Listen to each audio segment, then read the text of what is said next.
Hi, Crystal. Hi, Rob. So take me back to your days, Jackson Hole, and you were on the ski team. Then you got picked up for the Olympic team for a little bit. I forgot about that part of your history. Tell me about that. Yeah, so I grew up in Jackson and I ski raced competitively all the way till I was 25. But I traveled with the US ski team probably when I was like 16 all the way to like 21 and traveled the world and ran the Olympics in 2002 in Salt Lake, which was a big highlight. So I was an alternate for the Olympic team then. And it was an amazing experience, but I was always kind of just so like very close to, being able to be on the US ski team, but not quite there and ski World Cup. And I decided to move on and go to college and raced in college for 4 years. But I did race with the US ski team and traveling and ran the Olympics and raced a ton in Europe, Europa Cups. But then I kind of moved on to college because it was time to get education. So you never did compete then in a official World Cup. But you did the Europa Cup, which is the next step down there. You're like Correct. Yeah. an Olympic development team then? Is that what you'd call it? Yeah. The development team, which they still have now. And I was on that and I was trying to be convinced to stay a little longer. But at that point, I was already 2 years out of high school and it was time to kind of make a decision. And my parents were running out of money. So they were like, you need to make a decision to go to college or, that's that. So, and it was a time where I could still get a scholarship. So, What was your event? Were you downhill or what were you doing? I was a speed skier, downhill and super G. That's what I foran in the Olympics and skied in, which was super fun. So it's hard when you go to college. There is no downhill or super G, so it's just tech events. So it's just giant slalom and slalom.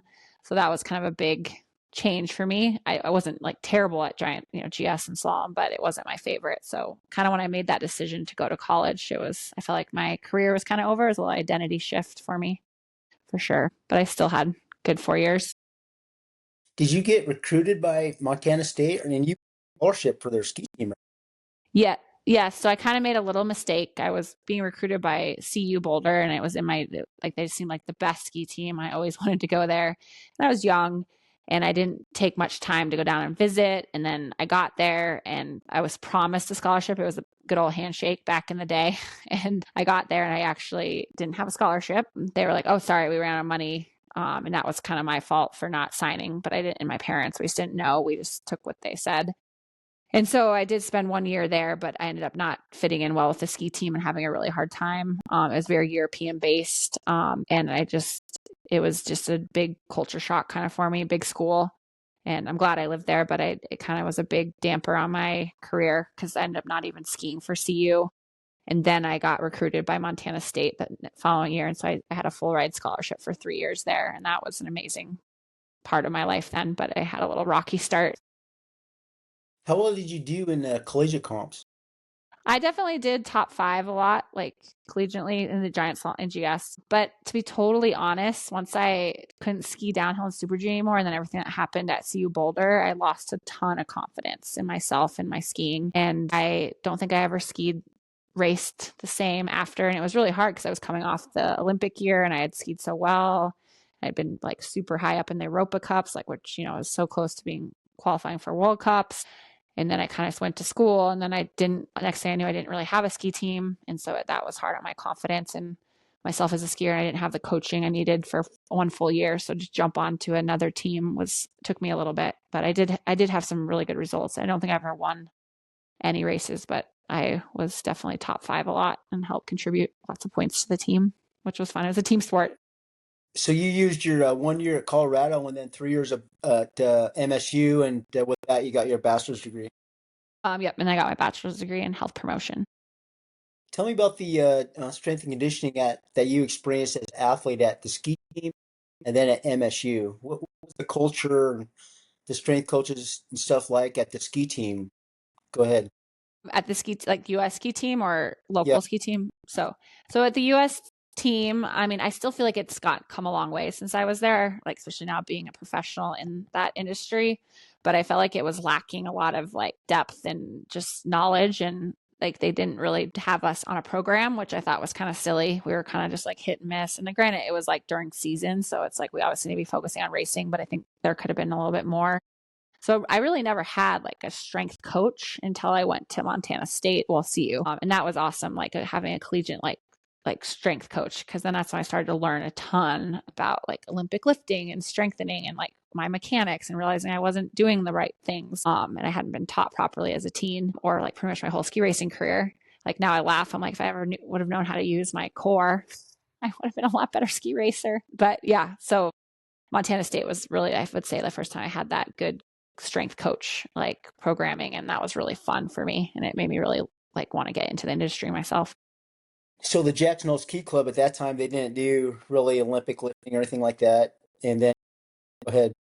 Yeah, no, they tried, but it was like it was the ski coaches teaching you, and I'm very passionate about this now. I like want to like work with them, but it's hard because there's a ski coach and there's a strength coach, and I don't know why they kept trying to intermingle. And I feel like some of my injuries and my chronic stuff I have now is due to just not being, because I was like strong at 14, so they wanted to push me, but I don't know if they had the knowledge and the strength training to do that.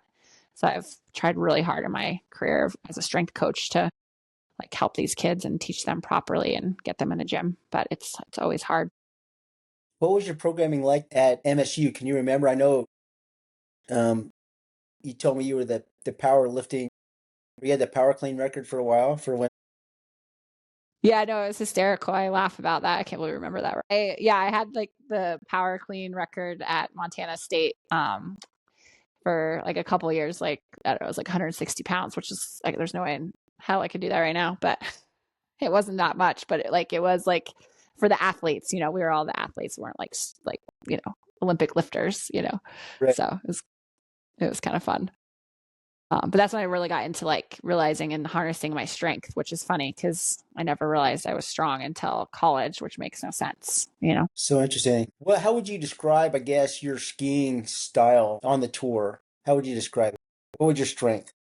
When I competed on the freeride tour, I would was be my speed and technique, because coming from a strong ski racing background, I was able to like ski lines very fast and fluid. And that's kind of what paid off in my whole big mountain career, was just being able to like, point it down and be able to like control it and be able to like rock a lot higher speed than a lot of the other like female athletes with my strengths with that. I recently saw I think it was from last year, maybe the final event for the Freeride Tour. It was a year, and it was just amazing me to watch his run and how much that sport has evolved just in a decade. It looked like he was at a park. He was doing backflips and spins for all these natural features that he never skied before. It was fucking incredible. And I don't know if the same is true for women. I know that, I mean, are you keeping up with the current competitors on the I female? am, because I'm actually mentoring a young girl that it's her first year. She's 19, and it's been fun. I started strength training her for the season.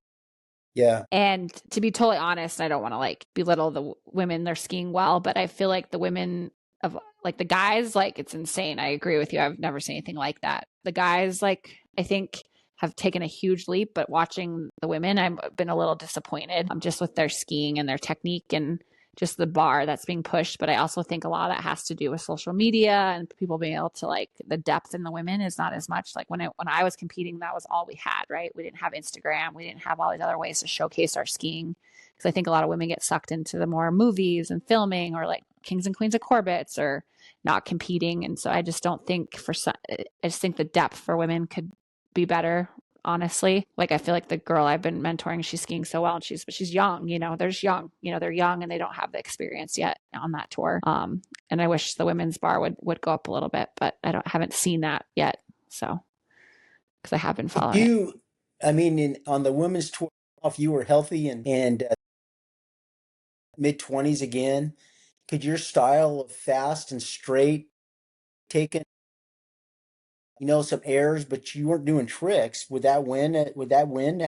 Would it be competing? 'Cause I don't Well, think it's that would compete well. You got to be doing. not with, yeah, exactly. And I don't do tricks, but it's funny because this girl, Nadine Wallner, that I used to compete with, she just came out of retirement to do a wild card position in the Fieberbrunn comp, and she got second. And she skis a lot. She doesn't do tricks. She just skis really fast and fluid. And actually really enjoyed watching her because she always was a good skier on our, like with us, but that's pretty cool. Like not this very current time in my life do I feel like it's because there's a lot more in, but I feel like with my style of skiing and I like big mountain and like just this, like I showed my daughter actually that, you know, she was watching and I was like, oh, you have to see my run in Verbier, and not to be, you know, but I felt like I could easily have competed, you know what I mean? Like still, and that was So you still, 2012. So yeah. but with my style, not my current state of skiing right now, but like with if you're I'm I'm going for a knee replacement, Rob. But yeah, no, it's and I don't want to like belittle the women at all, but I just think there's just a lot more things and opportunities, which is awesome for women out there. So I just don't think there's the depth where the males. I feel like it's so competitive that a lot of them compete in the tour because that's their only option. You know, where women we can kind of find our little niche and make movies and stories, which I think is really cool too. You know. Now, because I know that you and Jessica, I think Kit, I can't remember for her, but I know Jessica definitely raced in college and champion like you, uh, and I was surprised there weren't more women racing into the or more than there are now. It seems like most of those kids who do or people doing the free ride kind of come up free riding. They don't really race. You know, is that true? Or is this the young woman you're mentoring? Does she have a ski race background, or is she just the free ski stuff? She just did the ski race stuff and or not ski race stuff, just free ride. So she was on the free ride program and that's what I've been noticing. I judged a junior free ski comp a couple weeks ago, I guess 3 weeks ago, and I was like nervous because a lot of the kids are so talented, but they don't quite have that like the strong skiing or the strength to do some of the stuff they're doing. And all of us judges were like, oh my God, because a lot of them couldn't land airs because one, they're just growing and they're just not strong yet, and they're just don't quite have the technique.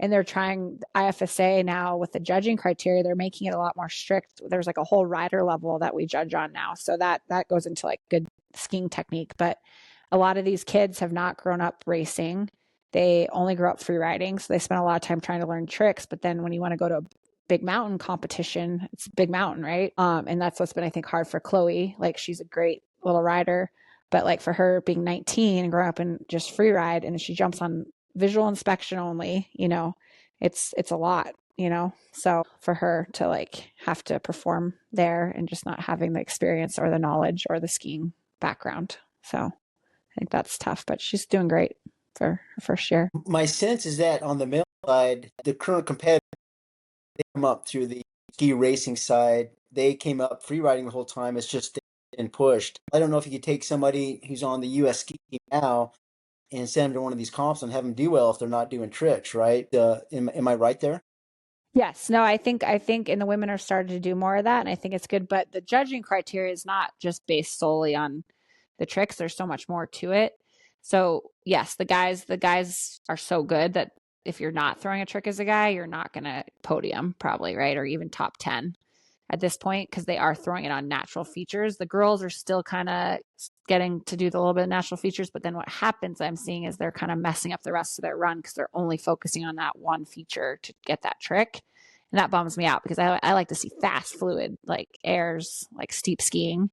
And that's just my old school like preference. But some of the guys are doing steep skiing and throwing 360s off, you know, 30-foot cliff. So it's or more, you know. So I mean, you won in 9 and 12, and I know in 12 after 12 you won. Between those, you had sponsorships. I remember you were sponsored by Arcturix. Were you sponsored by Blizzard then, or was it another ski company? No, I started out with Arc'teryx, Head, and Scott were kind of Head, like my main sponsors. And got then it. I came on to Blizzard. Whew, now it's been a little bit, I guess, in 2015. So I only did like a couple competitions on Blizzard, and then I've done more like the backcountry, some filming stuff with Blizzard versus, you know, the competing side on their skis. So If you were to go back and take yourself back to getting out of college, coming to Jackson now, let's say fast forward, we're at current day, but you're younger. Would you uh would you even bother competing, or would you go right to, you know, self promoting Instagram and ski movies. I mean, obviously I competed for 10 years, so I'm biased and it was some of the best times of my life. So I would say I'm going to go compete, but it has changed, like social media is like, I keep saying that has changed it a lot. Like we were joking with some of us that were judging. We lived in the golden age of free skiing and free riding because you would do well and it was just promoted amongst you and your friends. We didn't have coaches. We were each other's coaches. We were close. We lost friends in competition. We pushed each other. We cried, we laughed, we had a great time, and nobody knew about it but us. It's like it was never racing off to post a social media or a film. Like, I mean, we maybe like messed around with video, or I could barely find hardly any pictures from my whole career because Yeah. that wasn't the important thing at the time. It was just being in the moment, being together. It was special. So I mean, but is that the smart way to do it now? To compete? I don't think so. I mean, obviously, it's a good way to do it if you aren't good at the self promotion. But I do feel like, especially like a lot of ladies that I was with in the competing world are still doing really well being pro skiers now, but they're not competing, right? They're just like doing filming, or you can do individual projects, and that's really cool. And I find that really fun because it's been fun to see this. I mean, also if you have support of like TGR or like the bigger companies, but this girl uh, Amy David, you maybe saw her movie, but she did a cool thing. She's from Pinedale, but she did a cool thing on, taking the horses to ski. And it was just a really neat storyline. And I don't know, I was really proud of her for showcasing that. I'm sure it was a ton of work, but I thought it gave her an option, she had an opportunity to do that, which is neat, where competing really wasn't for her. Right. But she's a talented skier, and has a good story. So I think that's kind of cool. Can you take me back to let's say the championship run 2012? So you're all hanging out, and that's in Switzerland, right? The final run. Is that in So Switzerland? Kirkwood, okay. So all the women are, inspecting. Are you really like being cooperative? Are you doing like Arnold Schwarzenegger used to do before the bodybuilding comps? My sense is you were kind of messing with people a little bit, and because there's definitely a mental game to that, right? Yeah, I mean, there's a huge mental game, and I'll never forget. That's probably like, I think you had the question about like a highlight of my life, but that was probably like one of the highlights of my life because I did go over to Europe, like, and compete in Verbier, and then I had to fly back for 5 days. And thanks to you and a couple other people, I was able to do that as my sponsors. But it was like a whirlwind because this girl Angel Collinson and I were Yeah, tied. you were head Like to head, right? Yeah. we're head to head, and had just crashed in Verbier, the place I really wanted to compete and do well. But the whole season I'd been skiing really well and not crashing. So I was like, well, I got out of the way, but I was super sad because Verbier is like the king and queen of, big mountain, in my opinion, like the Bec de Ross. And I had always dreamed of competing there. And then, of course, I made a silly mistake and crashed at the bottom. And I was so bummed. But then I knew I still had to go back and try to win the whole overall that I had started. Like Angel and I had started competing in the summer in South America. And it was just seesawing back and forth. Like she won, I won. It was just like her and I's own competition at this point. Nobody else was like close to us, but it was like neck and neck till the last day. So the first day of Kirkwood, I think her and I both skied kind of conservatively, and I was fifth and she was fourth or something, which I was like, oh my gosh, it's still so close. So we go into the finals, and Angel, like, one thing about her, she's a bit younger than me, so that was hysterical because I was jet lagged and reading too much, like in our own little sport. And I remember Powder Magazine being like, oh, is the old person, essentially calling me old, or the young one gonna, make it through. And I was 30. Oh my gosh. It seems so young now. So, anyways, and I was like, got all nervous because Powder Magazine was like having people vote on who was going to win, just like in our own little funny world. But I just somehow had a clean head and I don't know, I mentally was feeling strong and like super strong because of everything you had done for me. And I, had been, yeah, just skiing really well and I felt good. And I got into start gate and I felt like, let's go. Nothing else matters. And I went and I skied my heart out. And then I watched Angel get lost, like on her run. And I was like, that never happens because she has a strong, like her mental. I was always a little jealous. I'm a little more anxious and she's just like even keel. And she got lost and I knew right then it was mine. But then I also ended up winning the day and the tour. It's like one of those things that you only dream of in your career. You like get to win the overall. And I won the event, And I was like, I remember being all tired and just like daydreaming, like, oh my God, it'd be so cool to do that. That would never happen. But as far as the mental game was, like Angel and I definitely had you were It is asking about like how we were as competitors. Like we definitely had a little, but we were supportive. But there was some competition for sure, especially because I was being called old. I was a little having a hard time with that. you didn't stomp and like pat her on the head or anything like that. Oh, Rob. We were all very supportive. The girls were especially. I mean, some of those girls are still my best, closest friends, and the guys, which I love that. Like the camaraderie. It was different than ski racing was a little more cutthroat, not as much Really? support. hmm Like for the girls, but like, I mean, we were younger then, but like when we came to Freeride, like, I mean, yeah, some of those girls were in my wedding. They're like still my best friends. We don't even live in the same place. We've never lived in the same, town. We just connected on such a different level. So that's kind of fun. Maybe not Angel and I are not still friends, but we stay in touch. I'm teasing. She would laugh. She would understand if she listened to this. Well, Gil, I mean, you were in some Warren Miller movies, right? I did one. It was Yeah. called Ticket to Ride. Yeah, that was super fun, but not as awesome as I thought it was going to be. Like it was a lot of work. How about TGR? What's it? I can't remember. I remember you were pissed at TGR. They'd never bring you on. Who's going to listen to this podcast, Rob? You're like going to get me in trouble. Yeah, no, TGR was like, it was hard because it was my hometown, but I never had the right sponsors. That was the bottom line. If I And remember, they want your sponsors to pay them money to put you in the game, right?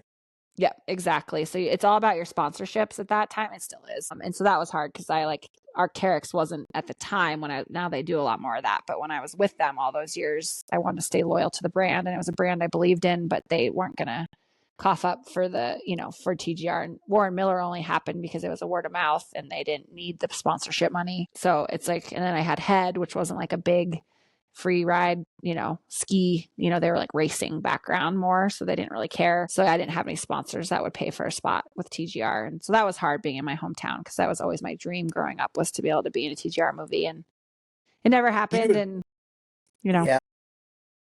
Did you make a mistake in choosing your sponsors? I mean, are you getting I mean, solicited? I think you and I have like had this discussion before, but I don't know if I made a mistake. I just started with Arc'teryx like like in 2006 and I was like always loved their brand and I had a really good relationship with the team and I just felt bad ever leaving them. I remember I got asked to go to Eddie Bauer, which was like offering like a lot of money and stuff and that would have been probably a different career choice for me and I probably would have been different because they had a lot more money that they were willing to cough up for like filming and just support and all that.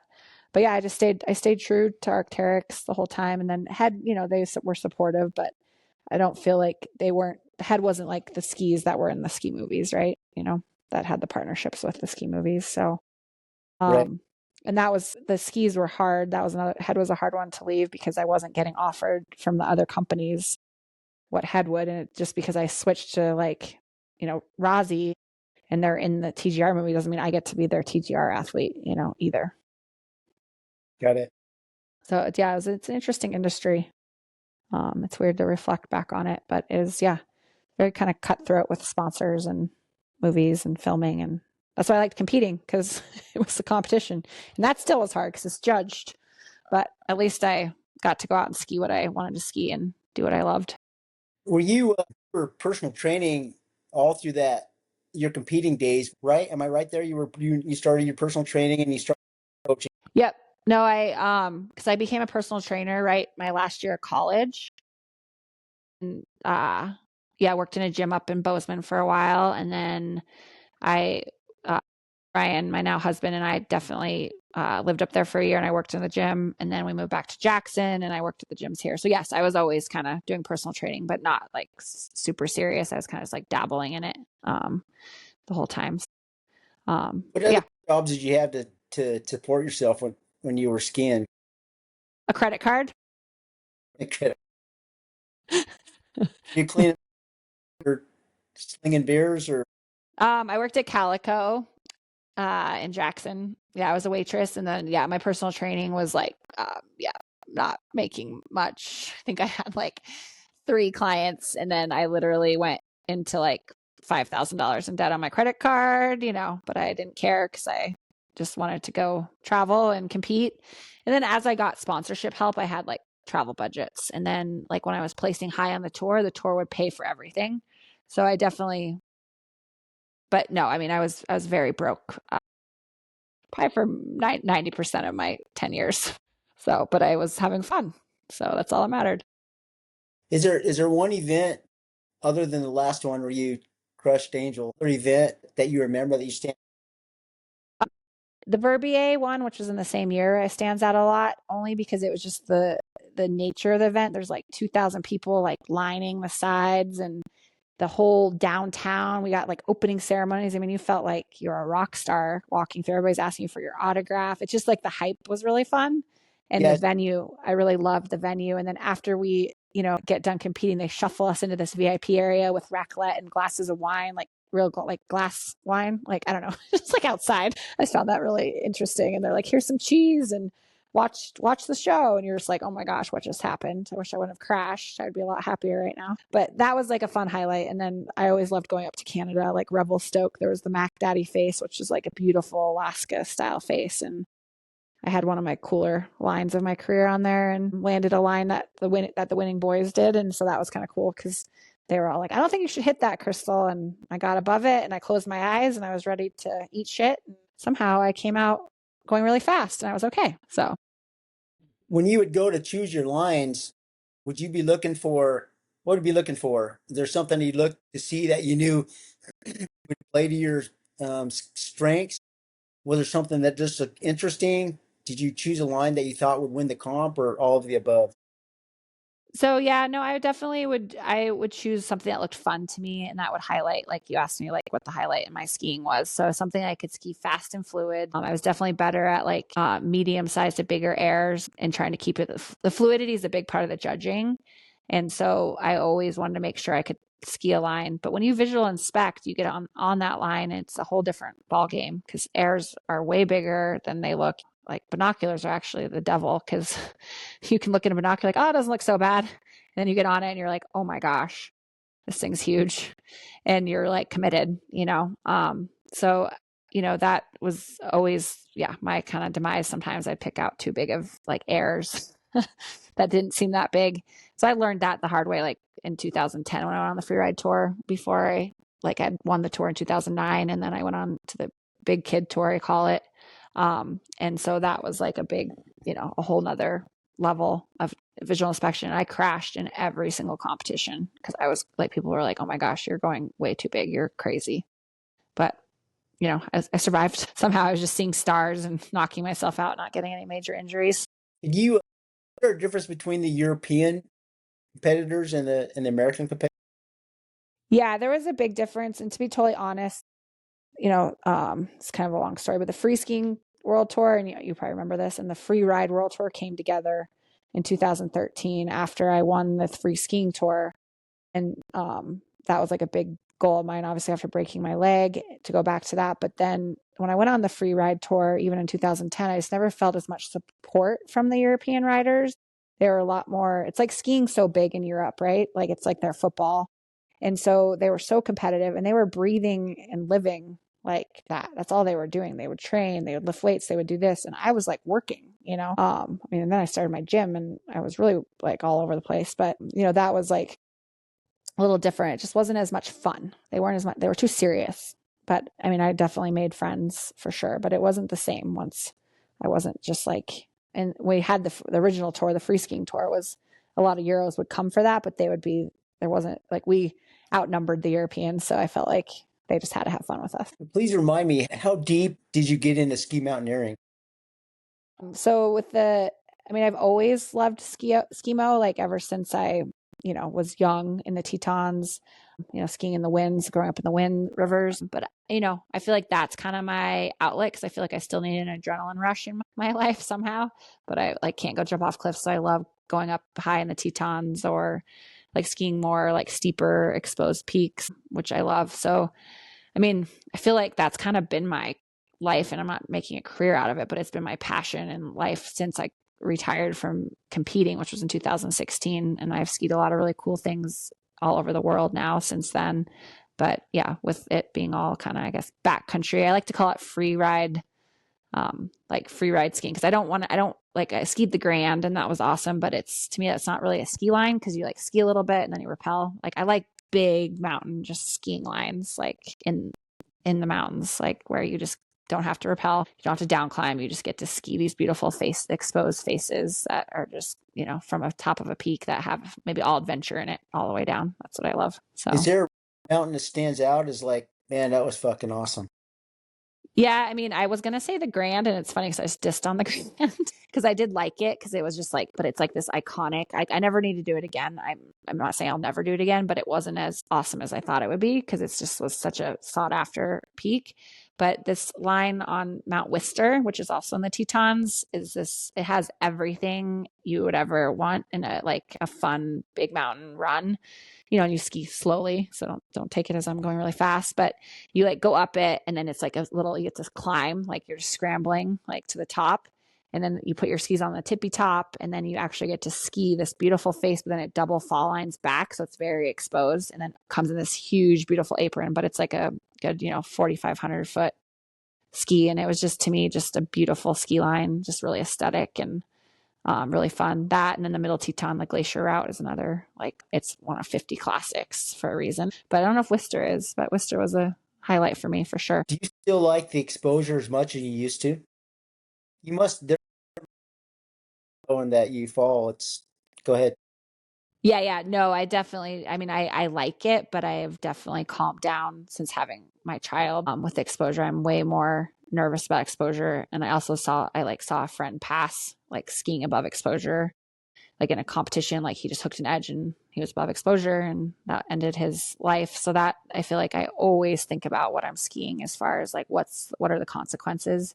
But I also do like have to know my ability and my skiing. And I just ski slower, more controlled. But, I'm not saying I haven't skied anything if I fall. I mean, the Grand's like that. If you fall on the spot on the Grand Teton, you could die. So I'm not saying I don't ski that at all, but I am definitely a lot more cautious. Like since I've had my daughter, I haven't skied anything nearly as exposed and crazy as I used to. Have you ever been avalanched? That's a great question. I do not know how. I have not. I feel like I've been very, very lucky. And for some reason, I think about it all the time because I feel like my time's coming, but I don't ski as much. I ski a lot more conservative now. I've had like little sloughs take me out, but I've never been avalanched. And I had one scary thing up in the Tetons once where it started coming down when I was skinning. And that's always in your worst nightmares to get slid when you're skinning. I feel like, I mean, you never want to get it, but to have it when you're like, can't ski away from it at all. It's terrifying and got like buried like just up to my hips, but it was just like kind of a big slough. I wouldn't call it an avalanche per se. It was just very, really scary. But yeah, no, I've been, knock on wood, very lucky in that realm of my life. Have you remember, done a stint in Valdez, heli I have never, that was like another bucket list item I never really got to do is go ski Alaska spines and go really fast. That's what I've always had wanted to do in my skiing career. And obviously heli skiing is very expensive. So unless you went with a film company or a sponsor group, you weren't going to do that. But I did do a ski camp up there and that was fun. I can't say I got to like ski for myself, but it was fun to like be able to just be in the helicopter and see the terrain. I was like, maybe my next life, but I can still go do it. I just got You're to make still a little more money. you're still doing your camps in Chamonix. Why and you're taking over, I think if I remember your clients are older women, it's all women, female. Yep. So I did about a 8-year stint, I want to say, in Chamonix with camps, and then I just completed my fourth year in the Dolomites, and all women, which has been amazing. And I just got into wanting to empower women to, essentially seek adventure in the mountains and do things they never thought they could do. And women come together and have different dynamics and push each other differently. It's fun to see them empower each other. And then I like to push them and show them they can do things they never thought they could do. So that's where the camps kind of started. And I just came off a really awesome 2 weeks in the Dolomites, 2 different camps. And it's made me realize why I love to coach women skiing, and, it has its trials and tribulations too, like anything, but I was very proud of all the ladies and they did things I didn't think they could do. And now they come back stronger mentally and physically. So it's really cool. Did you have a mentor on the tour? Was there someone who took you under her wing, or is it all cutthroat from the start? Definitely a little bit. Like I would say, and you probably heard me talk about this and she would laugh, but Jess McMillan, she was like, because I had raced with her. And then when when I was up and coming, like, I remember when I won the tour, she was like kind of over it. So she was a lot more supportive, and she was amazing for me to have on there that year.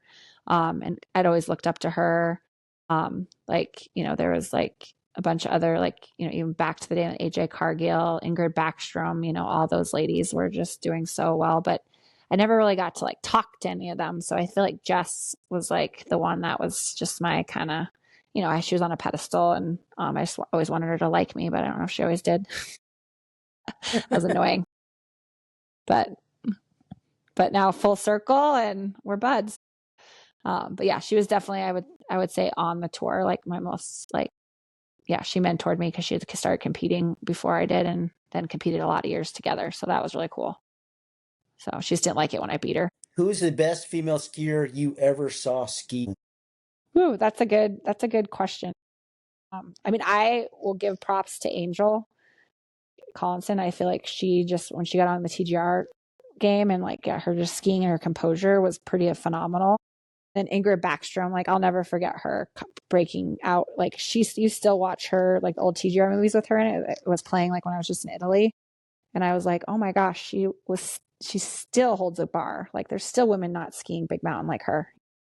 And she came out like, in the early 2000s, she was ahead of me.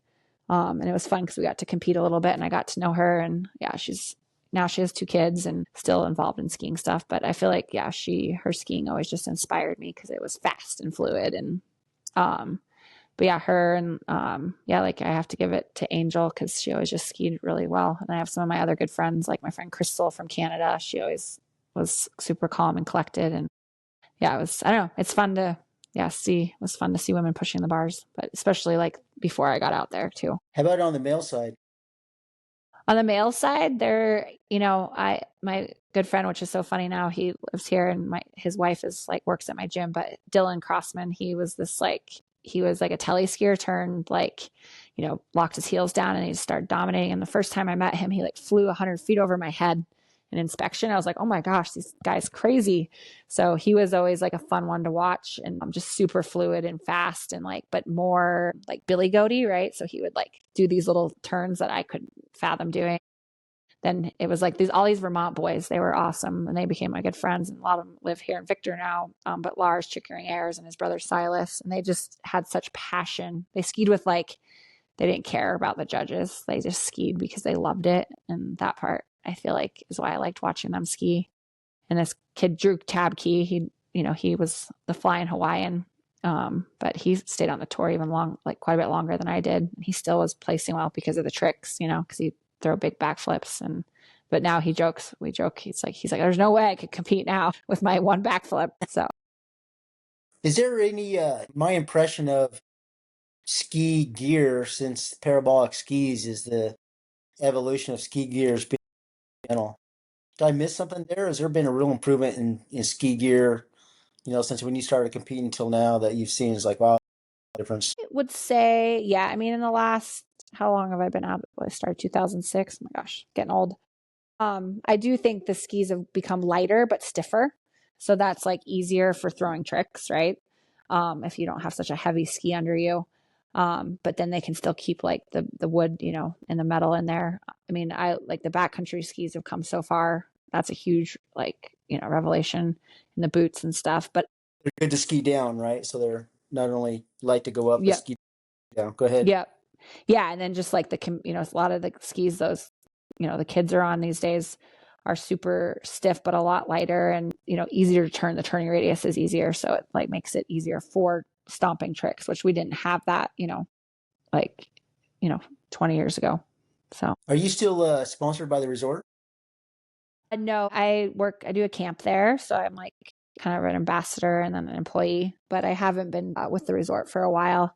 Essentially, when Instagram came, I didn't have enough Instagram followers for their liking. So that was kind of hard. Like, it was like it didn't matter if you're a good skier anymore. It mattered how many Instagram followers you have. And I try to work hard at that, kind of, but not really, I guess. But that's a whole nother topic, social media. And it came Did you? out like halfway through my career, I feel like, right? So it was like a transition for me, and hard. Yeah, yeah. Did you compete in rodeo in high school and college? Yep. Yes. So I competed all through. I mean, this last year, because my horse is getting too old, was the first year I think in 36 years I didn't run barrels or rodeo. And it was weird because it's been my life, since I was like 4 or 5 years old. And so, yeah, I rodeoed all through. And that's what was the beauty of going to Montana State is I rodeoed and ski raced for college. And that was pretty unique. Not a lot of time for studying when you're doing two sports that practices are kind of long and take a lot of time. It was a really, really great way to spend my 4 years of college, 3 years, I guess, because I only did it for 3 years. So, when is the rodeo season in the fall? When is the collegiate rodeo season? So yeah, it works out really well with ski racing because it's spring and fall, right? So I would be done with ski racing and I'd get right back into rodeo. And then in the fall, I'd rodeo and get into skiing. So, I mean, I was like busy. Like I was always like pretty much the whole time I was in college, I was doing some kind of sport, right? Traveling a lot. Because skiing, like, it's not like we had a lot of home, ski races either, like home rodeos. I mean, we have one a year, but like Montana's a big state. And sometimes we'd have to drive 8 hours across this whole state to rodeo in places I've never heard of, like Havre or Glendive. I don't know if you've heard of these places, but yeah, I didn't know they existed, but it was fun. Did they give you your own horse to rodeo, or did you have to bring your horse up? No, you have to bring your horse up and need your own truck and trailer. It's not a cheap sport either. Right, right. Even on the Um, collegiate team, right? Yeah. yeah, like thankfully, like, yeah, like you don't have to pay like entry fees and but I had to board my horse there. And, there was I had awesome parents and we still had managed a ranch. So we were lucky because, a lot of our horse pricing was like taken care of through running the ranch and everything. But yeah, I had 2 horses up at college, like the whole time I was there. I mean, not only in the fall and spring. So that was helpful. And I had to board them and then, you know, have the horse trailer. Was it only barrel racing, or did you do another event in rodeo? I barrel raced and I breakaway roped. I never got into team roping or goat tying, and I did a little pole bending, but that wasn't as big of a sport. So yeah, just breakaway roping and barrels were kind of like my two things that I focused on. How did you do? I did well in college actually with not so much with breakaway roping. I didn't do horribly at it, but my horse Dapples for barrels, I call him Seabiscuit of barrel racing because he just had the biggest heart and he'd run his little butt off and didn't cost hardly anything and he'd beat these like, it was hard to compete because you're racing against like 100,000. I mean, now they're probably $1 million barrel horses, but like $100,000 barrel horses. And so it was, it wasn't all about being the best rider. And like same with roping, it was, they lived and breathed rodeo. And obviously I was still trying to ski race and do other things. So I didn't practice as much as I should, but I won a couple rodeos, probably in breakaway and barrels, but on my horse Dapples, that it was pretty amazing to win a college rodeo on him in Dillon, Montana. I'll never forget it because it was so cool. He just he was just that big heart. Everybody's like, that run didn't even look that fast, but he would scoot around the barrel so tight, So those big horses didn't stand a chance. What's more fun, skiing or rodeoing? Ski racing. That's a good question. I've said this before, but it's like when I was skiing and I get nervous, I'd think about roping. And then when I would run barrels, I'd think about skiing because it would help my nerves a lot. And so I don't think I can tell you if I like one or the other better. Like I didn't get as burnout on rodeo. Like ski racing got a little burnout. So rodeo was kind of like my reprieve from ski racing and having to ski 10 months a year. I'd be able to like ride my horse. It was like kind of my therapy, I didn't get but I still get nervous for rodeo, but not like ski racing. So So when you were in college, was your boyfriend on a ski team or on a rodeo team? I never dated too many cowboys. I don't know why. I, I don't know if I felt like they were little and I was not a small human. I don't know. So, but yeah, and I think like I've always liked athletic people too. And they weren't they're athletic in their own way, but like we didn't have a lot in common. So, but yeah, probably more skier oriented. Would you call yourself a gym rat? I no, I would say that I go to the gym because it makes me feel good and I have fun doing it and it makes my body work. But I wouldn't say that I like am like obsessed with going to the gym. But I like freak out if I miss 2 days a week though. So I mean, it depends on what you call that. But I would say that I love to be outside first and foremost, but I realize how much the gym helps my outside endeavors. And if I don't do the gym, I feel like I can't play outside and feel good. So that's kind of where the gym is for me more. In your own, because you coach both skiing and you're a strength and conditioning coach. Is that fair to say? Yes, for sure. What's harder, strength and conditioning, being a strength and conditioning coach, or being a technical ski coach? I would probably say ski coaching, but I enjoy it because I feel like I love coaching people that I've coached in the gym and skiing because there's a big crossover and a lot of their movement patterns. Like I have a really up and coming young little racer I'm working with where like I see her in the gym. I'm like, you're not using your left side. And then I watch her ski racing and I'm like, oh my gosh, it's totally playing off into your ski racing. So it's kind of cool to like put those two together. But I think sometimes coaching skiing can be hard, but it's hard because I do so much more gym coaching. So that's easier for me, right? It's like comes more natural where the ski coaching I don't do as much. So sometimes I feel a little imposter syndrome when I start doing it, but then I like get into it and love it and have fun with it. And I feel like I can do it well overall. Who was your best ski coach? I guess it would have been during your racing days. Yes. No, I had two amazing coaches in my life, and coaches are really important. And I think I've told you this because you were like one of them that like impacted my life. But like this guy, Randy Pelkey, and it's so funny because he's still coaching now on the US ski team and he's coaching that young girl I was telling you about. And I was like, oh my gosh, it's like full circle. And she said that he's like the best coach she's ever had. And I was like, that's so crazy that like however many years later, you know.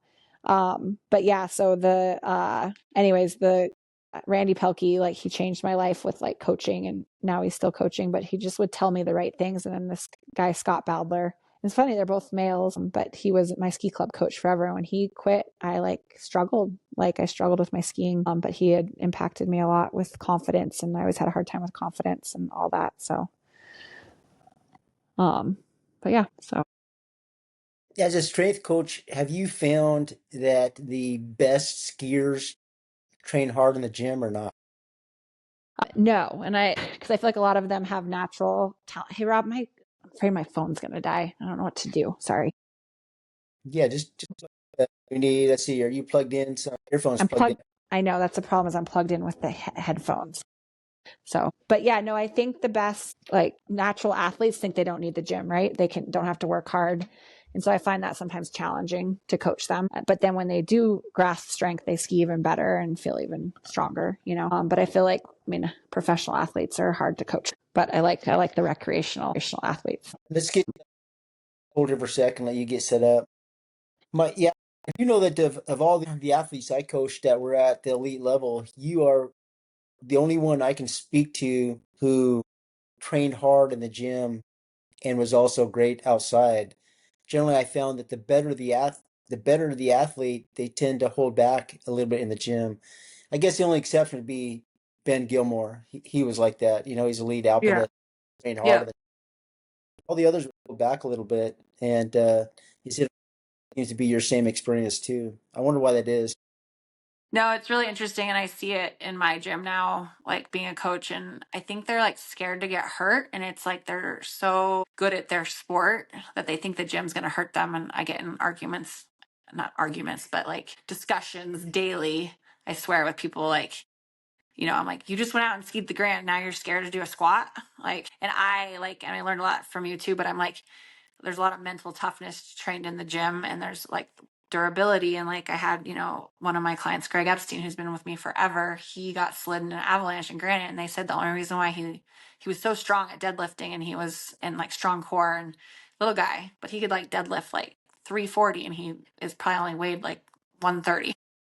And but yeah, I mean, pretty much I remember him telling me like the strength training saved his life. And you kind of forget about that when you're coaching people, but that's a big thing I think with professional athletes they don't realize is like how it can save your life if you have a traumatic situation, you know, being strong and durable. How has your programming changed over the years? Because you've had a gym, what, 15 years now, right? Close.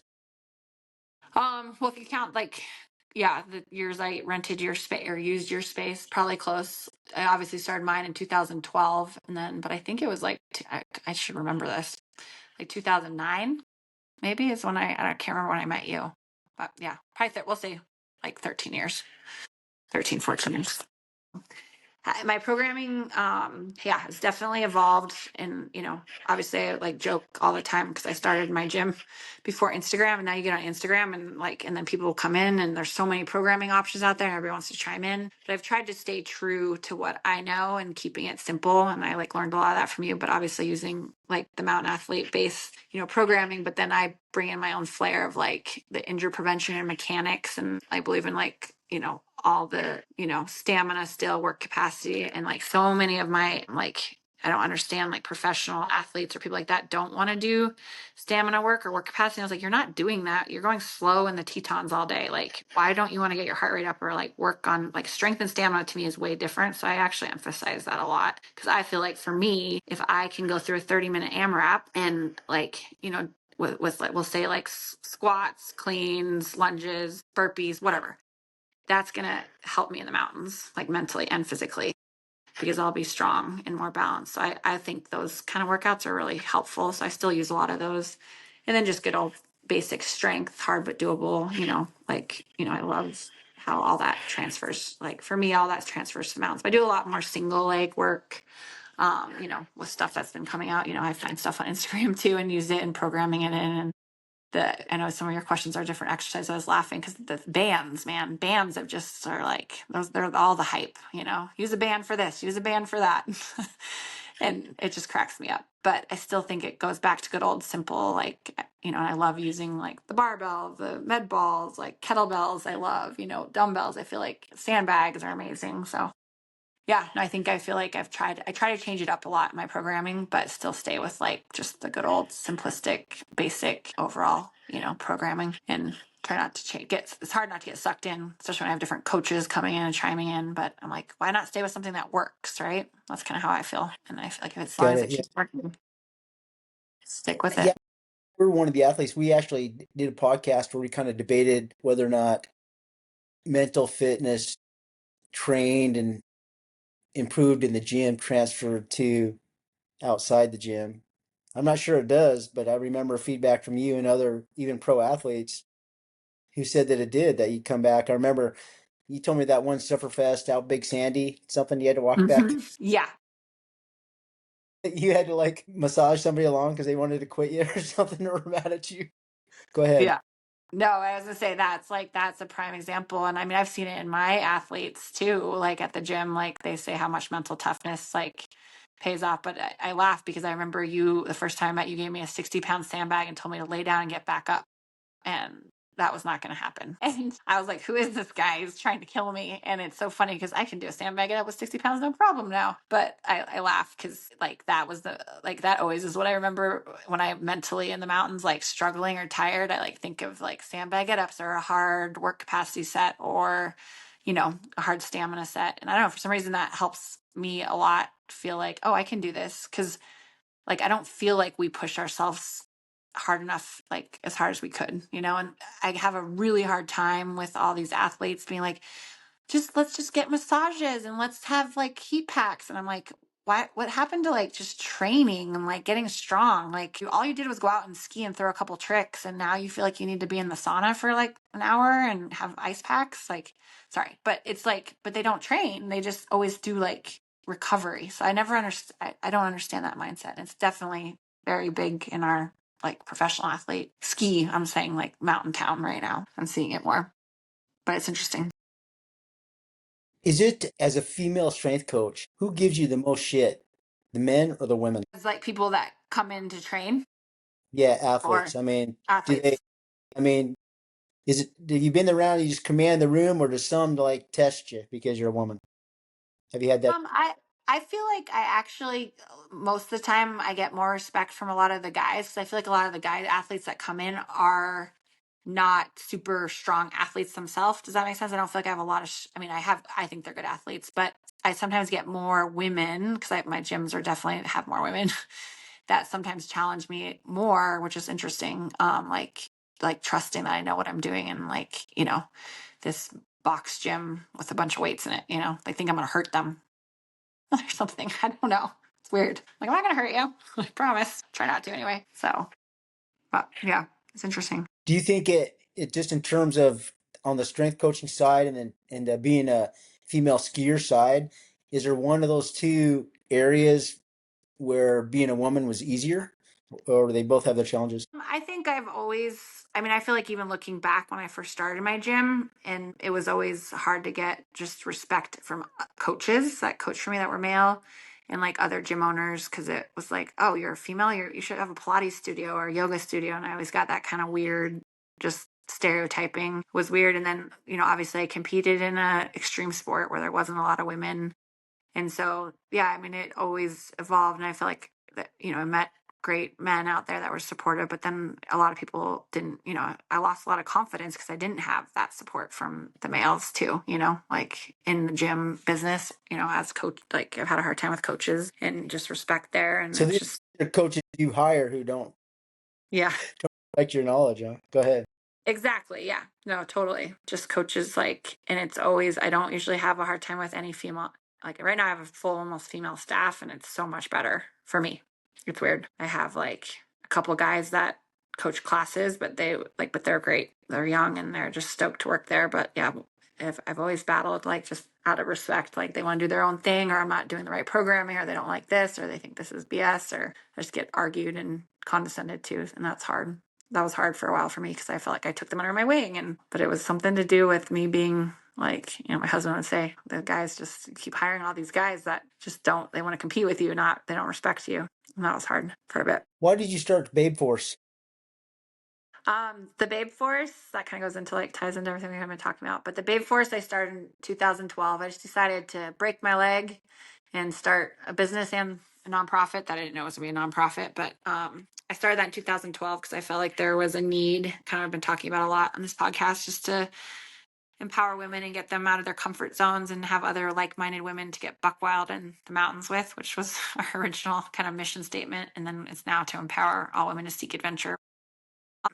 I had a first all women ski day because I was like, let's get all these women together and see what happens, or see if anybody will even show up. And I mean, it first came off of like the Jackson Hole Air Force. Obviously, they had their men's club, and my mom was like, I always looked up to my mom, and she was always skiing like with all the boys, but she didn't have a patch, and she wasn't allowed to be part of the guys club. And I was like, oh, they have their men's club, like let's have her. And I always skied with guys too forever.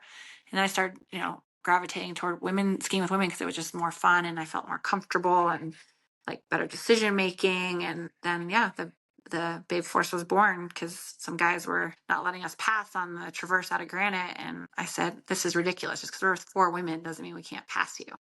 What? You're catching up to them and going faster, and they want to just get off the friggin' thing. They want to get off the trail. So then I messed with their skis because they stopped to go. They went into the cave to smoke weed, and I messed with their skis and said, Babe Force coming through.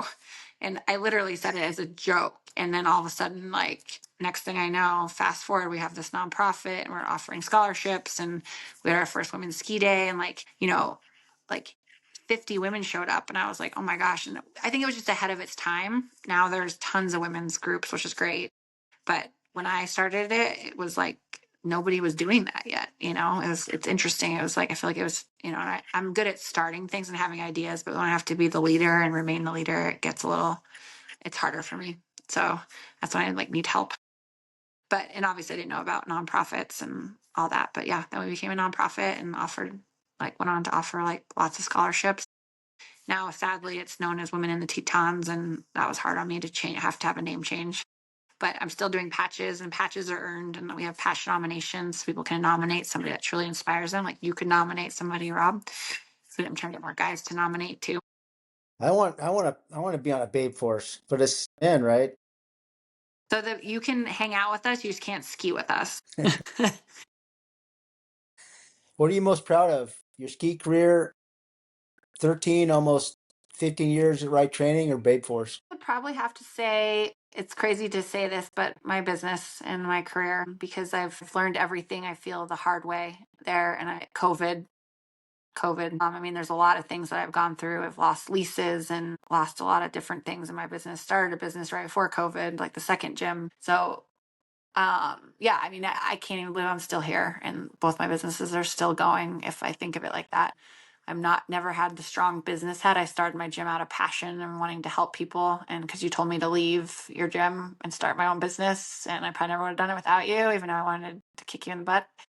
But Obviously I had no idea what I was doing. But I like now I look, I'm like, oh my gosh, I'm almost 12 years in and just hit 5 years at Victor. And I was like, somehow maybe my passion and hard work has paid off. It's still always hard, but I look it back and I'm like, how the hell did I stay in business? And then between staffing and, like getting walloped by COVID and thinking you'd have to shut down and different signing wrong leases and all that and building spaces out and then getting kicked out. And yeah. So it goes on and on, but I feel very proud. It's hard for me to admit this because I always beat myself up with my business, but I feel very proud of what I have done for my communities where I live. And yeah, it's a big part of my life. And like, I'm so glad I did it, but I can't believe I'm saying that now. Sometimes I want to go work at Whole Foods. What's the worst part of being? The worst part, probably staffing. Kind of already said that, but I just feel like staffing, especially since COVID, has been really hard. And I think I have a hard time. I want to be everybody's friend and make everyone happy. So I've gotten crushed just by staffing and employees and people going and doing their own thing or not communicating or behind my back. And so I feel like that has the HR part of my business. I think probably a lot of businesses would say that, but I know I'm not alone. It just feels like it's just constantly crushing me. But right now, this very moment, I feel like we're even keel, but that could change tomorrow. And I feel like that's what happens. So I feel like that's the worst part of the business for me, HR. What's the best part? The best part for me is seeing people accomplish their goals and come back and be like, oh my gosh, I just did this hut trip and I felt so strong, or I just climbed the Grand. And the clients are the best part for me. The clients and the community it creates and seeing people come together. Like this morning I coached and I was like, oh my gosh, Victor's just growing and it's so cool. Everyone comes and they're all friends and they push each other. And I don't know, I just made me step back and be like, wow, this is so rewarding. And I've helped create this. And they've also been a big part of my life and my confidence. Like having clients helps me mentally, helping people helps me mentally, physically, like when I was injured, it's like how I survived, was helping people help me heal, and that's just my personality, I guess. I like helping. So I let me just make me sure I understand this. You skied all those big lines, and I think you messed your shoulder up impact skiing, right? That's your shoulder. Yeah. 'Cause people don't know, but I used to tease you because your shoulder just kind of pop out. Oh, this is terrible. But your major injury, did you like just fall over on your mountain bike or something and break your leg in three places? How was that? I forget. I used to teach about Yeah. that. Yeah, that was terrible. I think I called you from like my broken, mangled leg in the dirt to say I couldn't get back to do my clients. Can you help me out? But no, I mean, that was brutal. And I literally had just won the tour, right? In April. And I'd been home for, I think it was May 9th. And, it's been like a month. And I'd been like pushing myself out of my comfort zones, like I couldn't believe I hadn't gotten hurt. I remember riding my bike that day and I didn't even realize I was like, had won the tour. I was just like having a great day, like do, like, oh my gosh, I'm world champion. Oh my gosh, I'm starting a business. My clients are like, I was like, life is so good. That's what I remember thinking that day. And I just wasn't paying attention because I was out in La La Land thinking how cool my life was. Bam, my physical life changed drastically. But in hindsight, I just wasn't paying attention. I skidded off my bike, mangled, like broke my tib fib.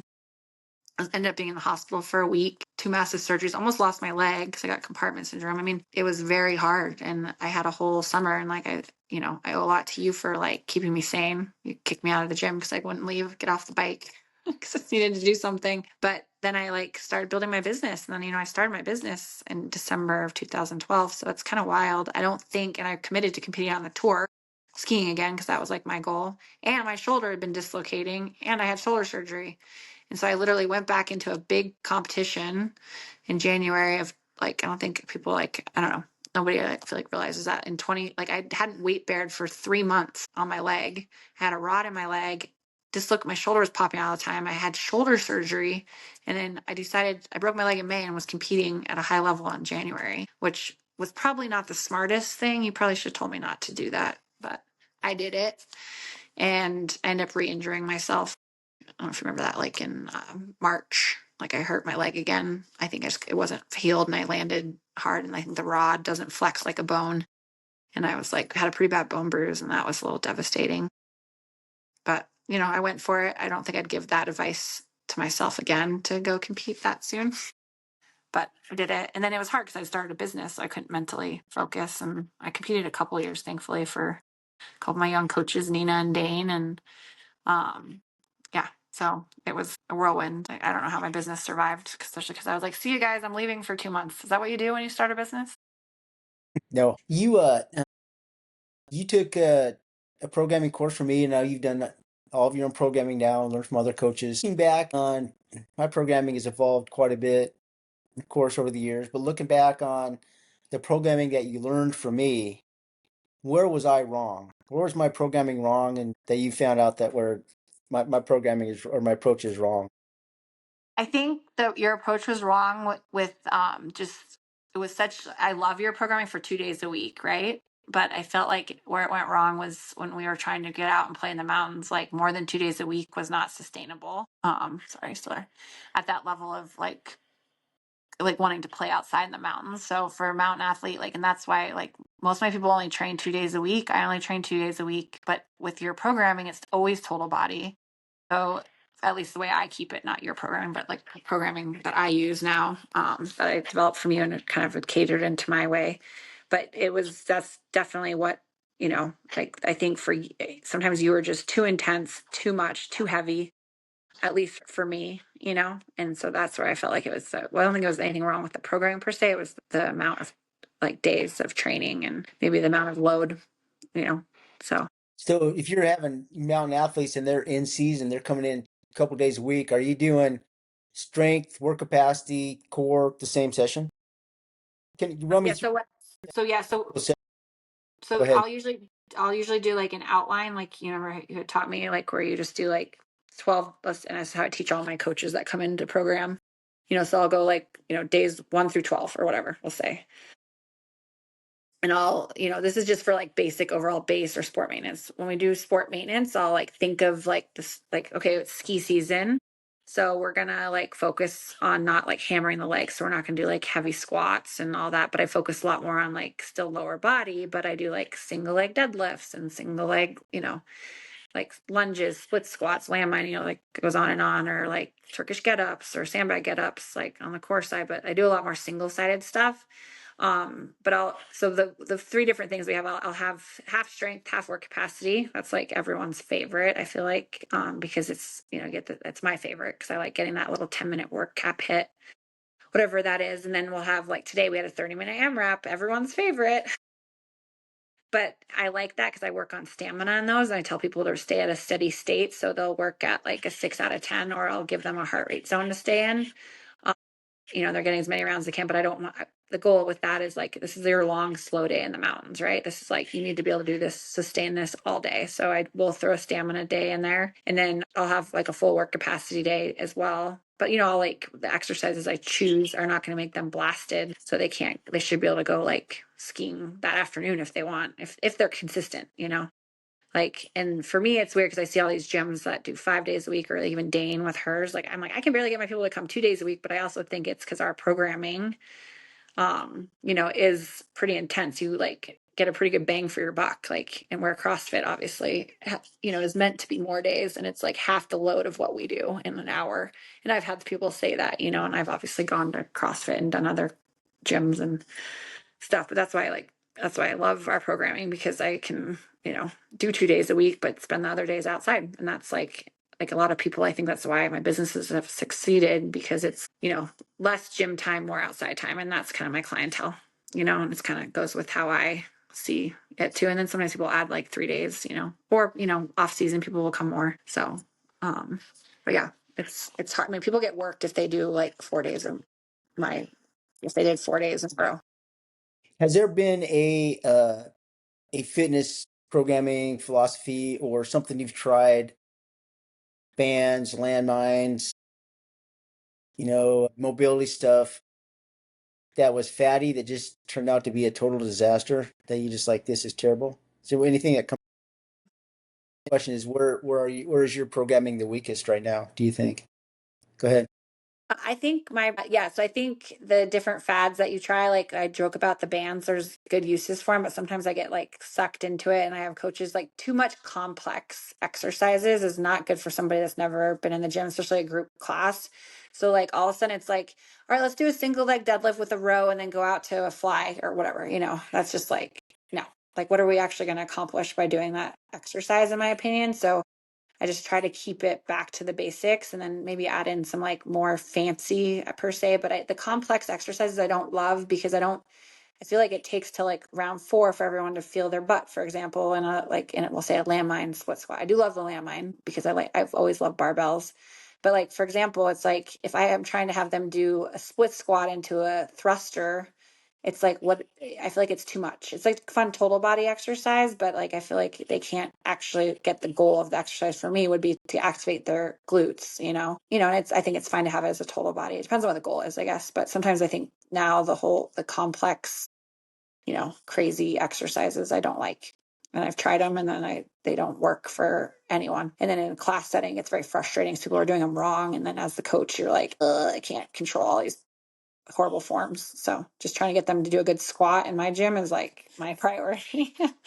So, and then, yeah, as far as more, I think where my programming kind of lacks is I think I could do, I just like get busy. I think, better with periodization and seasonal stuff. Like, I recycle my ski fit and summer fit and tweak it each year.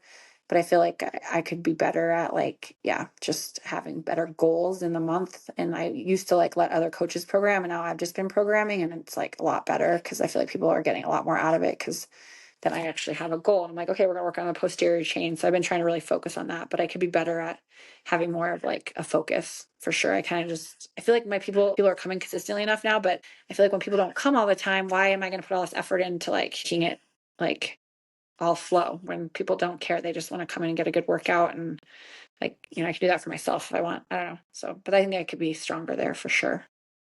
Do you do any 1RM testing?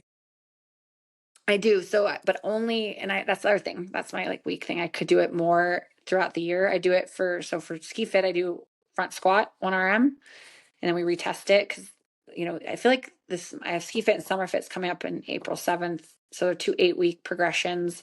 And I feel like that's when you get people consistent. So I feel like it's a good time to do 1RM because I don't like just obviously doing that randomly when I don't even know if these people have been in the gym. They may have only come like twice this month or whatever. And then in summer fit, I do the back squat, but I don't yet like I've only ever done it with, and like if, it depends on people's goals. Like I did with bench press, if guys are working on hypertrophy or whatever, hypertrophy stuff, I'll do more if they have good movement. But yeah, I mean, I even struggle with the 1RM and front squats unless it's like, I don't let people do it unless they've been coming to the gym because obviously a front squat's not an easy exercise. So working them up to that, but I do love being able to see the results on that. Back squat I like is a little more safe and easier for most people, so I like doing that. But yeah, those are the two main lifts. Deadlifts are still, I think it's because I've hurt my back doing them, but they're still just not I mean, I love the exercise, but as a coach it's terrifying because I've had more people hurt their backs, or so I've been working on hinging. That was my goal this whole 2 months with people, but just people don't know how to hinge, and that's part of the problem. Have you made any significant tweaks or changes to your dryland ski programming over the years or have you got it nailed down what you like to do? I definitely tweak it, but I still love the good old fashioned leg blaster. But this year, because people got sick of, like, people like dread it, but they know it works. And like I did like a backcountry option. What that was like leg blasters right into step ups, like 6 rounds for time, and progressed that. I tweaked that a bit each year. But then I'm like, some of the people that come in, they spend so much time outside hiking and doing all that stuff. I was like, why do they need to come in here and do step ups? They need the strength. And so I changed that, and then I went back and was like messing with the quadzillas again because I felt like some of my people, myself included, like the leg blasters just don't do anything. Like they're not hard enough anymore. So I kind of kept all that for like, but the leg blaster is great, but I actually changed it this year because leg blasters were hurting people's knees. So I did some more isometric stuff. So I've changed that up a little bit where they just hold like an isometric lunge. And that got pretty hard. Like, so it was like squats to a ball and then iso hold, each lunge, and then squat jumps. Cause then I was like, then people's knees weren't hurting, cause you're trying to like reach. I mean, I have like 250 people that go through ski fit of all abilities. And so I was just trying to keep it back to my gripe with sometimes with your programming is too intense for everyone. And which I mean, I loved it. I thrived off of it, but for the general population, it was a lot, Um, so yeah, Yeah, that my ski fitness plans to have some sessions have some pretty significant attrition I know I've heard. for the first week. You get people that can't walk, I'm sure. I mean, I even have that, and I feel like I'm definitely the soft version of you. But yeah, I mean, it definitely it works. And like the eccentric movement, that's why I love the leg blasters. Like nothing relates to skiing downhill than the leg blaster, in my opinion. Like, and I remember that when I did them with you and I went and competed in South America. I don't know if you remember this, but I was the only one that didn't, it was such a long venue. I won the comp because I was the only one that was able to ski strong the whole way because I'd been doing leg blasters, it was the middle of summer. I mean, I'd been doing like your whole program, but like that was like a big eye opener. And then I still always, I mean, I get people like just loving like the first day skiing. They're like, oh my God, I feel so strong. I feel so strong. And contribute that a lot to like, yeah, like that whole movement in general. But I mean, there's other things, but I feel like that's a big part. And agility, I really love the agility stuff. I think that's so important. I'm trying to incorporate that more year round because as we get old, we get slow. And I think Do you see a transfer for agility? I've always wondered about the real transfer to agility tricks, or if they're just cool in the gym, agility drills. no, I think they're huge. And especially with me having to go like having the bad knees and just teaching people how to land soft. It's amazing how that transitions out into skiing or they're running. Like I've been mentoring and training a couple pro runners, and they said it changed their running and like their power and explosiveness and like just over the rocks. So I actually am a big proponent of the agility side, and I've had fun like programming that and just even the ladder for people, like just quick feet. Like, so if I have like a 75-year-old skier that just got a knee replacement, but just doing the quick feet. And like for me, it's, there's some of it hurts my knees. So I got to be careful, and obviously it's going to hurt other people's knees, but I've like regressed it so that you can be able like the hurdles down to like the ladder to not jumping. And I do feel I tried it. That's a staple of my ski fit now because I just find it and we usually do it like at the end, like, it's like 15 minutes worth. I mean, I only do 2 days a week, so I have to fit a lot in. That's why I try to tell people, I'm like, it's repetitive because it's, people don't like that in my gym. They don't like how they have to do leg blasters every week. But I was like, do you want to get stronger at skiing or do you just want to get I some hear that. strong? Right. Can you think about just your times in your mountain? Is there one mistake you made? I guess maybe not competing, but probably backcountry skiing that was the most dangerous mistake you made and you got away with one? Those, I feel like there's quite a few of those, like where I've been very lucky. And barely, can you come a little bit closer to your phone, maybe? Yeah, so I would say like Tiwanaut Mountain is one mountain that I feel like I might be done with as far as skiing. I attempted it twice, and two times I feel like I'm lucky to have come off of it alive. The first time it was just getting really warm, so it was like sloughing, and like I think like that's another way when I was like, thank God I strength trained like my legs. I've been doing all these things because it was so heavy in the mountains, so steep, and it was just like a river running down, and I was like thought I was going to be taken off a cliff essentially. And that was just like the timing. We didn't time it right, so that was hard. And it was a good learning experience to obviously pay attention to the weather and the warming and how much snow it had snowed. And I mean, I guess another one was the Grand because there were so many people up there and I felt like trapped. And then the mountain started to come alive, and that was really scary. And then we had to help these other guys that dropped their rope. Like, I mean, it was like crazy shit show up there. And like, it was something I don't think I need to do again. Another one was Apocalypse Couloir. And this one just came to me because this was actually one of the more scary times in the mountains. But I went with my two friends, and you have to wrap in again, and there's a rappel at the bottom, at least when in early season. And again, it started to heat, but it's in the shade down there, and it started just a slough pouring down over the ice. And it was very scary because I had to time it and like run the gauntlet, like get off rappel and then just like point it and like hope for the best that I didn't get knocked down this whole entire face, couloir with snow.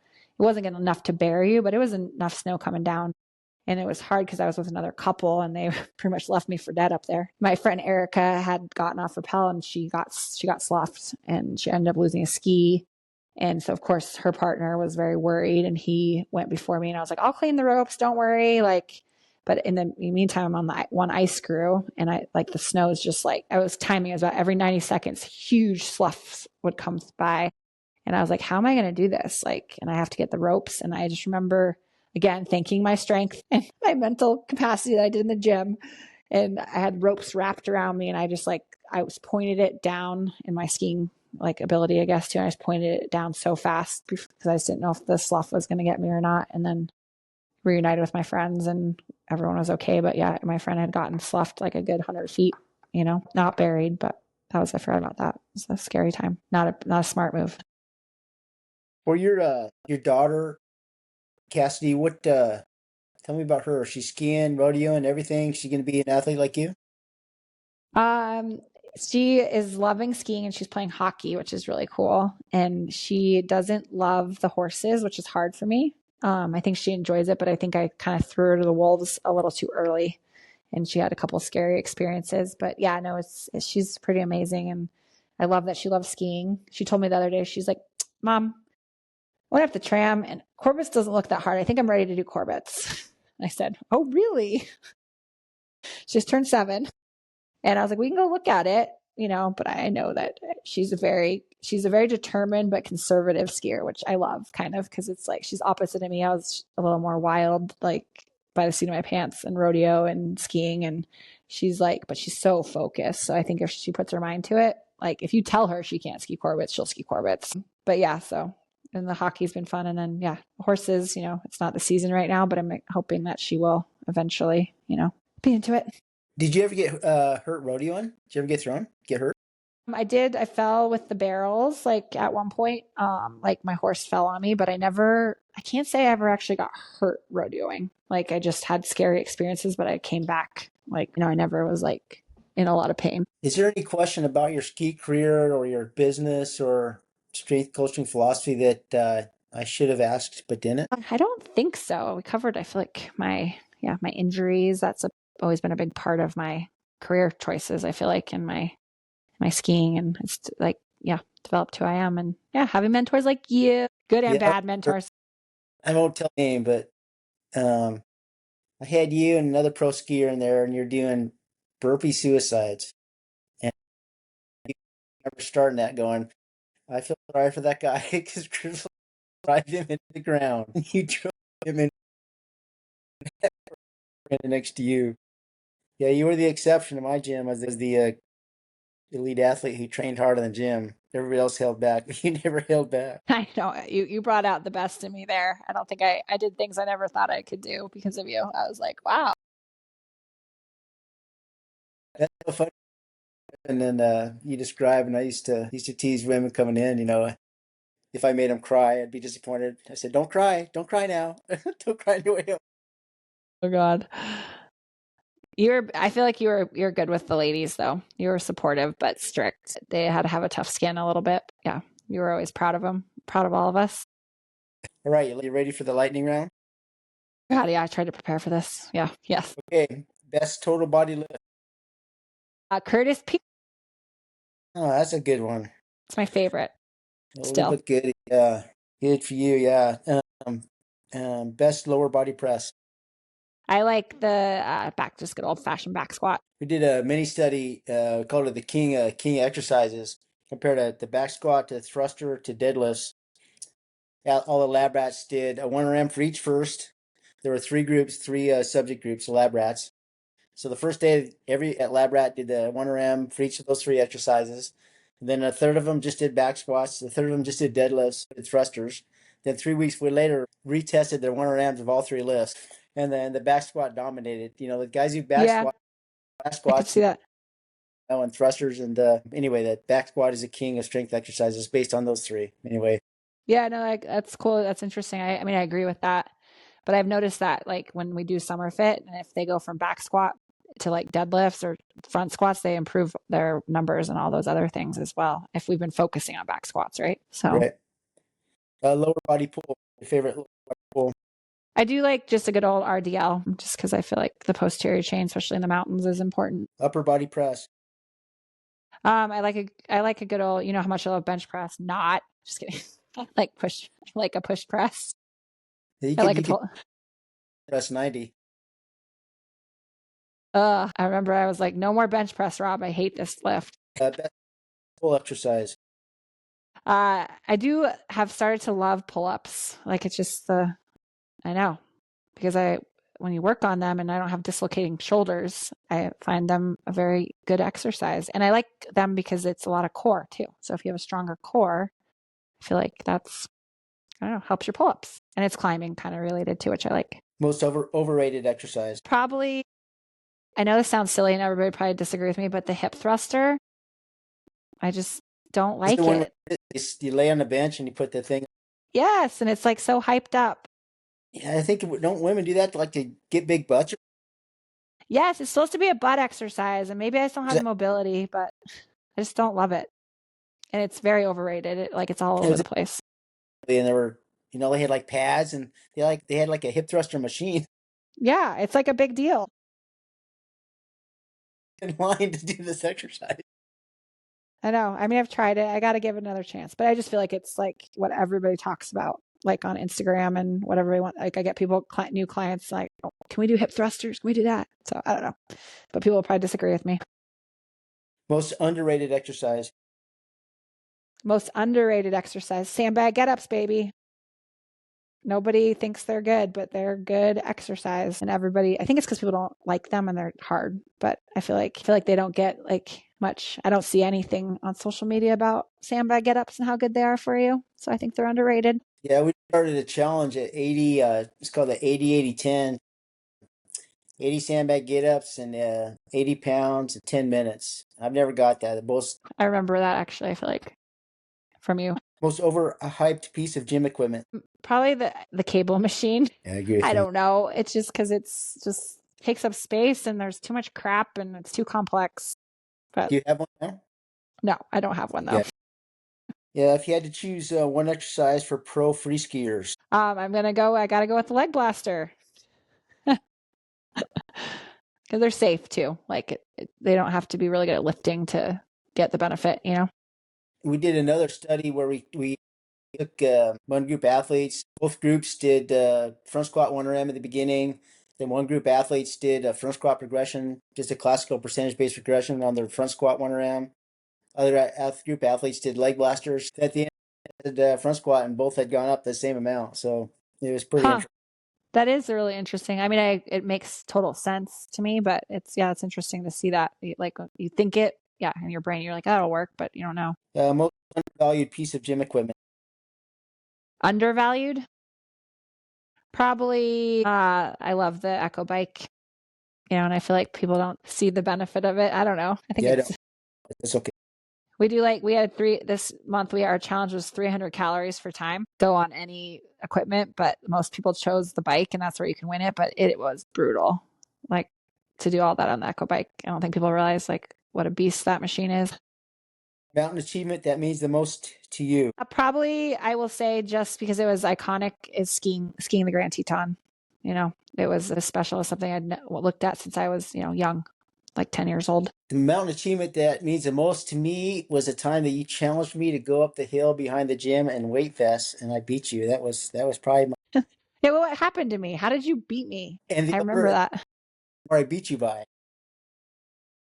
I feel like you knew it was about the right line because there was no trail. Is there a mountain achievement that you did that makes you cringe because maybe you were sloppy safety wise? I'm not sure, but is there a mountain achievement that makes you cringe? Yeah, I mean, there was this mountain we skied in Spain, and we were just, we were going along with the locals, so it's like we didn't have a lot of info on it, so it should have been more researched, and you kind of just trusted the people you're with that weren't really your partners, and we ended up, it was a very scary situation. Everything worked out, but we like skied a huge face in the dark and then had a rappel at the bottom, and it was an amazing adventure. So I wouldn't say, but it was like, probably not the smartest. I would say it was one of the things I don't feel proud of, but it was because we were okay. It was cool, but it wasn't smart. So if you had a choice between free skiing a fresh new technical line, a beautiful line, or going back and skiing one that you either skied poorly or crashed on, what would you I'd go back and ski something I crashed on and redeem myself. I have so many of those that I wish I could ski against. That Verbier being one of them, like, oh my gosh, I would have given anything to get another chance at that line. One piece of gear in your kit that you'd never swap out. Probably just like my safety stuff, shovel, beacon, probe. I know that, yeah, it's just something I just feel like is your safety net, just the avalanche protection. So you can be a good partner. Most overrated ski company. This question was kind of weird because I was trying to think about this, but I would say like more ski company that gets like, I think Rosignol, because I don't think they, like they're just overrated and they get pushed a lot and everybody says they're the best. And but I don't think they make the best product. And I feel like they're just overproduced. Got it. Most underrated ski company.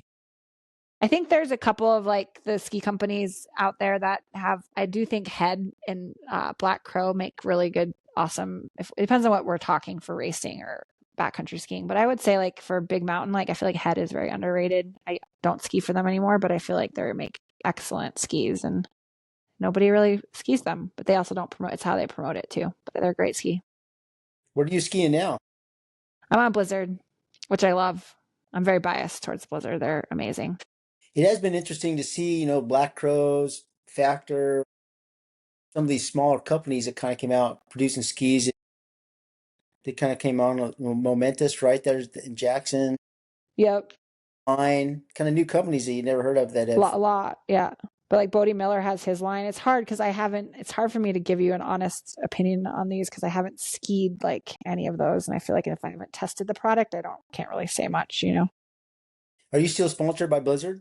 They still giving you skis? Yep. So I'm still an ambassador with them and they have an awesome women to women project. And I love their female line of skis. It's been amazing. And it's been fun to work with one of the women that kind of developed all those. And it's pretty cool to talk about a woman in a man's world, she's like paved the way. And I find it inspiring. So it's a fun brand to work for. And I love the skis. So yeah.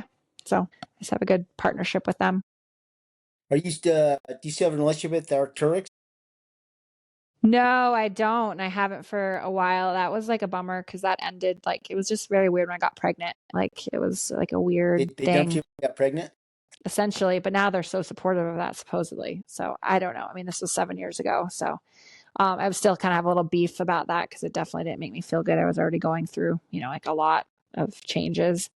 But yeah, no, I and now with Flylow, and I love they remind me what Arc'teryx used to be with, and I just have a good partnership. I love the ambassadorship level, right? Just like get to promote a brand I really like and give them feedback and be part of a team. So that's fun. Yeah, that's another company, I guess, on the apparel side that kind of came on. There's a few others, but yeah, I remember when Flylow first came on. Mm-hmm. I mean, they used to be kind of started when I was competing, and I had like a lot of the like Vermont boys I was talking about all had Flylow, So it's kind of funny, full circle now. What are your favorite pair of skis ever? So not the brand, but like one pair of skis, you're like, man, I'm sorry I got rid of those. Or so I still have them. I made them into a shot ski, but they were my head. They have like fire and ice on them, and they, it's what I won the tour on, and that whole season competed on, and I still have them. But they were my lucky skis, and I feel like I could ski like on them. Yeah, no, they're fun. Now they're shot skis. y'all do, you got it. How about boots? Anything on the boot side that you just loved, a pair of boots that you have, or do you have a boot sponsor now? Technica is with Blizzard, but I do love, like, I will be biased towards that because I was telling you how the backcountry stuff got so much better, and I was always so scared to ski steeper terrain in those boots, and I used to have Dynafit, and I was like, oh my gosh, and then these 0G guide Technica boots came out, and it was like a 130 flex, but they were light and comfortable, and I didn't get blisters, and I could ski downhill confidently, and so yeah, those are probably like my favorite like boots, I've ever had. Worst job you can imagine? Worst job I can imagine? Oh, I was thinking about this. Being a flagger, standing on the road, because I have way too much energy and I'm way too hyper, and I don't think I can stand there and dance. I'd have to try some drugs of some kind to do that job. But I think that'd be a horrible job. I'd have to get paid a lot of money to do it. Best career advice you ever got, either work or athlete? I think just being able to be pushed to do stuff I didn't think I could do, like for you, like telling me to you need to fly, like go start your own business. You have too many people here. You already created a business. I think that was probably like the best advice I ever got. Cause I don't think I ever would have, I mean, maybe, but I don't know if I ever would have like, I call it flown out of the coop and started my own business. So I think that was like awesome advice, even though I was like, oh my gosh, this is tough love. So, and then in like skiing, I think just having support systems from my, my husband, my family, I just think just people believing in me because I've always been hard on myself. So I think that was, I can't say one specific person, but just having the close friends and family, I feel like I've always been honored to have, and my husband too. So, yeah. Do you think you're have you cut short by your injury or just getting older? I think my business cut my career short, which is okay. Like I'm so glad because I see so many people that don't have that now. Whoops, sorry, I was trying to get that out. Yeah, I think, I had a hard time with a long time. Was identity, I was no longer an athlete, especially after I had a kid, and that was like a big change for me. But I feel like now that my daughter's 7, it's like I can have the best of both worlds. I can go out on an adventure, and I have this amazing little girl I can teach things to, and I have my business, and it's never easy, but it's always a juggle. But I feel very, lucky of where it's came, and I feel like I had a good career, in skiing, and I like paved, I ended on high notes. What's the worst career advice you ever received? I don't know. I feel like sometimes I was thinking about that one. It's a hard question because I don't feel like I ever got a ton of career advice I probably needed more than I got. But yeah, I think just I got pushed to partner with people like physical therapists or different things I didn't want to. And that always ended kind of like I needed to go with like my gut instinct, right? So I think that's like, I don't know if that would be career advice, but like to try to better other people or trying to better themselves by using my business as that. And I got pushed into it, and it wasn't always the best advice, in my opinion. Good. Place you'd live and work if it wasn't Tetons. Europe has my heart. Like if I could live half 6 months a year, like I always joked about starting a gym in Chamonix. But yeah, I mean, now I love the Dolomites too, but anywhere, I just love the culture and I love the mountains there. And I would, yeah, if I could ever live and work somewhere else, I would probably go overseas because I love the mountains over there. What's the difference about the mountains?